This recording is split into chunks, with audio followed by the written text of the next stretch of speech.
Oi, meu nome é Felipe de Carvalho e agora eu vou estar apresentando minha pesquisa de iniciação científica, análise da viabilidade para desenvolvimento de arquitetura neuromórfica de baixa potência, visando a implementação de um controlador MPPT para célula solar fotovoltaica em sistema de Energy Harvest.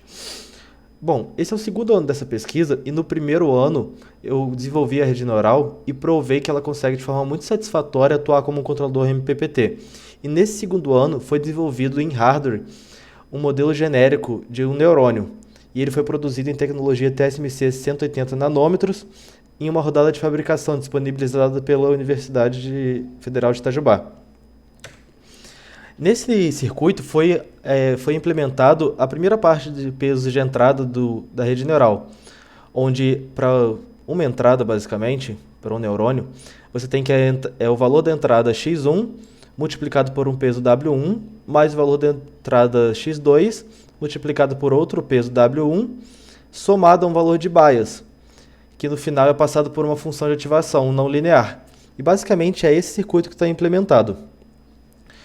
Então, ele está sendo comparado com um controlador MPPT que é feito por um Fuzzy Logic Controller.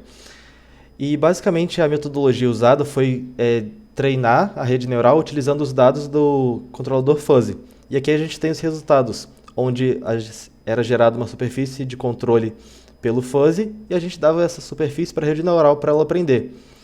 Aqui do lado a gente tem o erro absoluto entre as duas. E é importante ressaltar que a superfície aprendida pela rede neural, ela não tem que ser exatamente igual à do fuzzy. Ela tem que apenas ter a tendência dessa superfície de controle para que ela encaminhe o controlador para o ponto de origem, que é onde você estabiliza os MPPTs. Então, basicamente, a gente só tem que ter o erro baixo aqui no centro. E a gente pode ver aqui no meio que ela está bem próximo de zero na origem aqui. E a gente tem um erro médio absoluto de 3,88 elevado a 10 a menos 5. Aqui a gente também tem um outro caso de outro artigo retirado da literatura que também deu esse mesmo erro. É importante ressaltar que todas essas simulações que eu vou comentar aqui, elas foram realizadas para 5 MPPTs que utilizavam lógica fuzzy, retirados todos da literatura. Os casos que eu vou apresentar para vocês foram os que apresentaram o menor erro médio quadrático e o maior, que é o artigo número 4 e o artigo número 5. Apresentando o erro médio absoluto dele aqui e o maior apresentado aqui.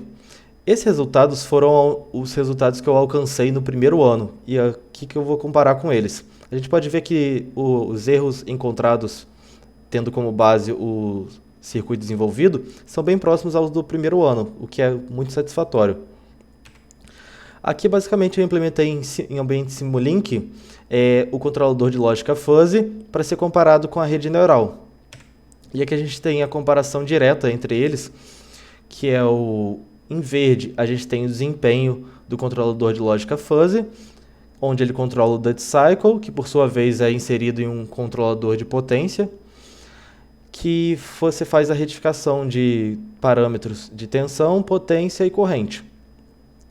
E aqui a gente tem em azul o resultado da rede neural. A gente pode ver aqui que em verde é o nosso controlador fuzzy, mas os valores desejados, determinados no primeiro ano, foram esses aqui, de 44,5% de Duty Cycle, a tensão a 47 volts e potência de 800 watts reguladas. E a gente pode ver que a rede neural ela se aproxima muito bem disso.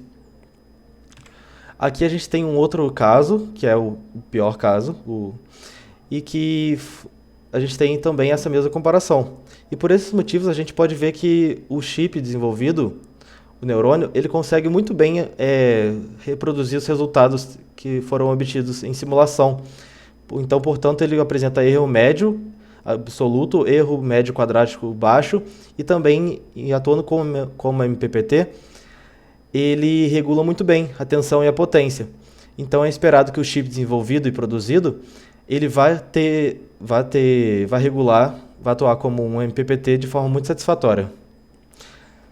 Aqui são as referências que eu citei e aqui eu gostaria de agradecer a sua atenção. Muito obrigado.